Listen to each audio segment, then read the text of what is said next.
ধরুন আপনি দাঁড়িয়ে আছেন, হঠাৎ করে আপনার পায়ের নিচে মাটি সরে গেল, অথবা আপনি যে বাড়িতে থাকছেন সেটি হঠাৎ করে মাটির নিচে তলিয়ে গেল। ভীতিকর কল্পনা হলেও এটাই সিঙ্কহোল, যা বাস্তব এবং এই দুর্যোগ পুরো পৃথিবী জুড়ে ক্রমেই বেড়ে চলেছে। সাম্প্রতিক সময়ে আমাদের দেশ সহ বিশ্বের অনেক দেশেই এই সিঙ্কহোল বড় সমস্যার কারণ হয়ে দাঁড়াচ্ছে।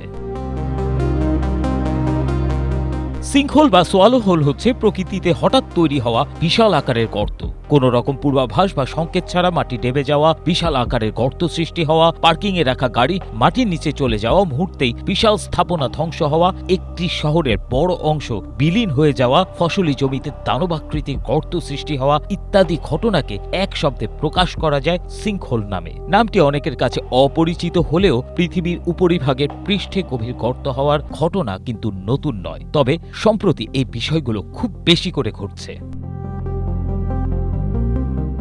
সিঙ্কহোলের গভীর কুয়োর মতো গর্তগুলো এখন রীতিমতো মৃত্যু ফাঁদ। কিন্তু প্রশ্ন হলো, দৈত্যাকার এই গর্তগুলো তৈরি হওয়ার পেছনে কারণ কি? সিঙ্কহোল তৈরি হওয়ার পেছনে অনেক কারণ রয়েছে। গত কয়েক দশক ধরে ক্রমাগত শহরাঞ্চলে অতিরিক্ত পানি উত্তোলনের ফলে নেমে গেছে পানির স্তর। সিঙ্কহোল বাড়ার পেছনে প্রাথমিক কারণ হিসেবে এই ভূগর্ভের পানি অতিরিক্ত উত্তোলনের ফলে ভূপৃষ্ঠের অভ্যন্তরে ফাঁপা জায়গার পরিমাণ বৃদ্ধি পাচ্ছে, এর ফলেই ধসে পড়ছে মাটি।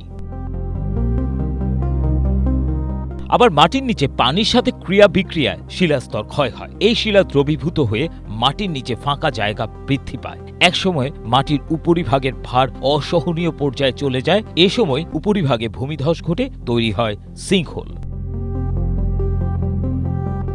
বিজ্ঞানীরা মনে করছেন এমন অবস্থা চলতে থাকলে খুব বড় ধরনের বিপর্যয় নেমে আসবে পৃথিবীর বুকে। গত কয়েক দশকে সিঙ্কহোল সমানুপাতিক হারে বেড়ে চলছে। এর প্রভাবে আবাদি জমি থেকে শুরু করে বাসস্থান প্রায় সব জায়গা ব্যাপক হারে ক্ষতিগ্রস্ত হচ্ছে, বিপন্ন হচ্ছে জনজীবন। এমন করে যদি সিঙ্কহোলের পরিমাণ বাড়তে থাকে তবে পৃথিবী দিন দিন আরও বসবাসের অযোগ্য হয়ে উঠবে।